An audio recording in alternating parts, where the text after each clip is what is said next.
राधे राधे मित्रों, ओम नमः शिवाय। तो आज मैं सुनाने जा रही हूँ सोमवार की व्रत कथा।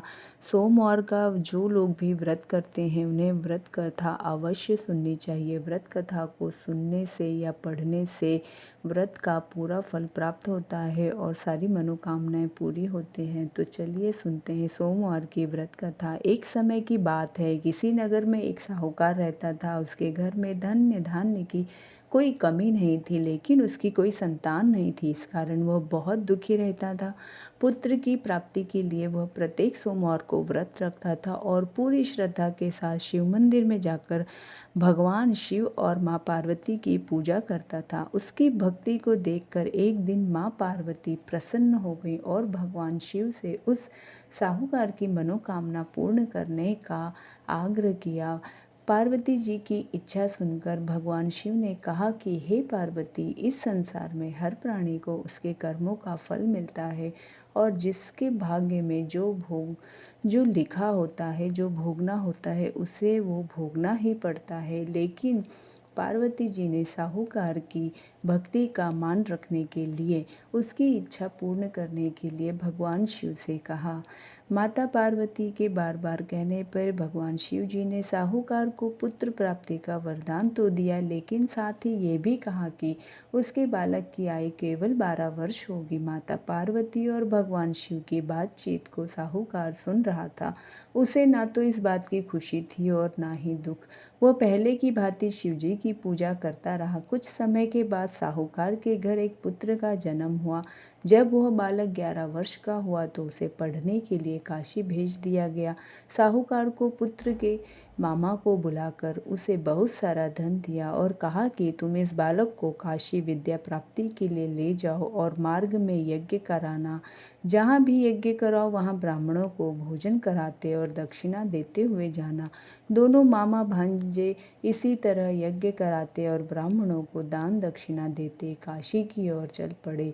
रात में एक नगर पड़ा, जहाँ नगर के राजा की कन्या का विवाह था। लेकिन जिस राजकुमार के साथ उस कन्या का विवाह होने वाला था वह एक आंख से काना था। राजकुमार के पिता ने अपने पुत्र के काने होने की बात को छिपाने के लिए एक चालाकी सोची। साहूकार के पुत्र को देखकर उसके मन में एक विचार आया। उसने सोचा, क्यों ना इस लड़के को दूल्हा बनाकर राजकुमारी से उसका विवाह करा दूं। विवाह के बाद उसको धन देकर विदा कर दूंगा और राजकुमारी को अपने नगर ले जाऊंगा। लड़के को दूल्हे के वस्त्र पहनाकर राजकुमारी से विवाह करा दिया गया। लेकिन साहूकार का पुत्र ईमानदार था, उसे यह बात न्याय संगत नहीं लगी। उस उसने अवसर पाकर राजकुमारी की चुन्नी के पल्लू पर लिखा कि तुम्हारा विवाह तो मेरे साथ हुआ है, लेकिन जिस राजकुमार के संग तुम्हें भेजा जाएगा वह एक आंख से काना है। मैं तो काशी पढ़ने जा रहा हूँ। जब राजकुमारी ने चुन्नी पर लिखी बातें पढ़ी तो उसने अपने माता पिता को यह बात बताई। राजा ने अपनी पुत्री को विदा नहीं किया, जिससे बारात वापस चली गई। दूसरी ओर साहूकार का लड़का और उसका मामा काशी पहुँचे। वहाँ जाकर उन्होंने यज्ञ किया। जिस दिन लड़के की आयु 12 साल की हुई उस दिन यज्ञ रखा गया। लड़के ने अपने मामा से कहा कि मेरी तबीयत कुछ ठीक नहीं है। मामा ने कहा कि तुम अंदर जाकर सो जाओ। शिव जी के वरदान के अनुसार कुछ ही देर में उस बालक के प्राण निकल गए। मृत भांजे को देख उसके मामा ने विलाप शुरू किया। संयोगवश उसी समय शिव जी और माता पार्वती उधर से जा रहे थे। पार्वती ने भगवान से कहा कि स्वामी, मुझे इसके रोने के स्वर सहन नहीं हो रहे हैं, आप इस व्यक्ति के कष्ट को अवश्य दूर करें। जब शिवजी मृत बालक के समीप गए तो वह बोले कि यह तो उसी साहूकार का पुत्र है जिसे मैंने 12 वर्ष की आयु का वरदान दिया। अब इसकी आयु पूरी हो चुकी है। लेकिन मातु भाव में विभोर माता पार्वती ने कहा कि हे महादेव, आप इस बालक को और आयु देने की कृपा करें, अन्यथा इसके वियोग में इसके माता पिता भी तड़प तड़प कर मर जाएंगे।